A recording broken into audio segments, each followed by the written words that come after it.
Hi, my name is Tammy Miller. In this session of carbonyl nomenclature, we're going to learn to rank carbonyl priority. When we're ranking carbonyl priority, we always need to be thinking about how many bonds a carbon has to oxygens. If a molecule has both a carbonyl, which has 2 bonds to oxygen, and a hydroxyl group, which gives the carbon 1 bond to oxygen, the carbonyl group will always have the higher priority due to the 2 bonds to the oxygen. This means that the carbonyl group will determine the suffix. So it'll either be an aldehyde or a ketone. The hydroxyl group is still there and it will be named, but it will be named as a substituent using the prefix hydroxy. If the molecule has both a ketone and an aldehyde group, these groups both have 2 bonds to an oxygen. But the aldehyde group actually has a higher priority. The reason for this is an aldehyde can be further oxidized into a carboxylic acid. Because of that ability, it will gain the higher priority. This means that the ketone group is named using the prefix of oxo or OXO. Let's practice looking at priority and naming groups in a couple of problems. For each of these, we want to determine the higher priority group so that we know how to name it. In A, we have a carbonyl right here. So that's a carbon double bonded to an oxygen. And then we have a hydroxyl right here. So this carbon is attached to a hydrogen as well as a hydroxyl group. In this case, the ketone is going to take precedence in naming over the hydroxyl group. This means that we want to make the ketone on the lowest numbered carbon. So I'm going to start numbering from the left. I have 1, 2, 3, 4, 5, and 6. Since there are 6 carbons, and each of the internal carbons is bound to 4 things, what we're going to have is a hexane. There's no carbon-carbon double or triple bond. So this is going to be a hexane. Now, when I look at this, my hydroxy is now going to be on the 5th carbon. That means that this is going to be a 5-hydroxyhexane. Since my carbonyl is not terminal, it's on the 3rd carbon, this is going to be a ketone. We have to say that it's on the 3rd carbon, so this is going to be a 5-hydroxyhexane 3-one.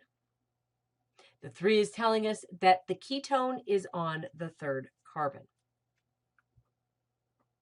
In B, I see that I have a ketone, so I have an internal ketone right here. And then on the ends, I have a methyl. So the substituent is going to be a methyl. A ketone will always have a higher priority than a methyl. So to make it on the lowest numbered carbon, I'm going to start numbering again from the left. This is going to be carbon 1, 2, 3, 4, 5, and then one of these methyls will be carbon 6, while the other will be a substituent.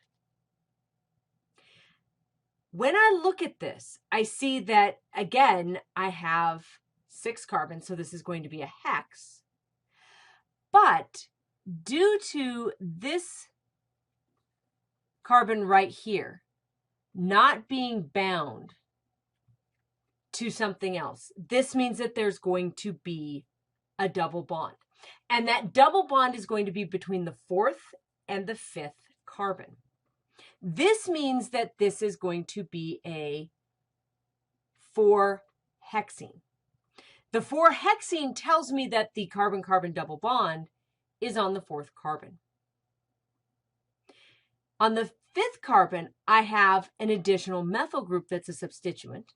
So this is going to be a 5-methyl, 4-hexene, and then I'm going to have a 3-one. If we want to be very, very formal about this, we're going to move our 4 in front of the ene to make this 5-methyl, hex 4-ene, 3-one. Again, the second is a very, very formal way of naming this compound. In our final example, in example C, when I look at this, I see that I have an aldehyde right here. That aldehyde I know is there because it's terminal. I also see that I have a ketone. Because the aldehyde can be further oxidized to a carboxylic acid, it will take precedence over the ketone. So I know that this is going to be an aldehyde. I want the aldehyde and the ketone to both be on the lowest numbered carbon. So I'm going to start numbering from left to right. Carbon 1 is going to be my aldehyde. 2, 3 is going to be my ketone. I have carbon 4, 5, 6, and 7. Notice that I skipped over the 2 that are in the middle. When they are in a parentheses like this, what that means is that's a substituent.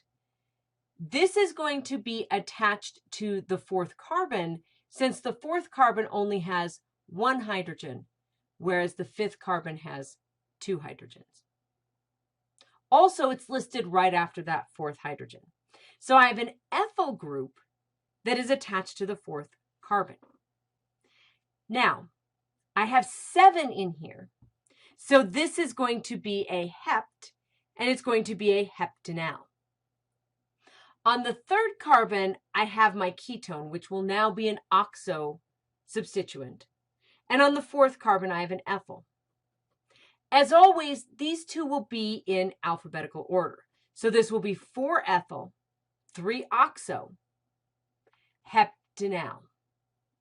Remember, with an aldehyde, I do not have to put the numbered carbon it's on, since it is the terminal carbon. Understanding the priority of carbons that are bound to oxygens is going to make nomenclature of our aldehydes and ketones significantly easier.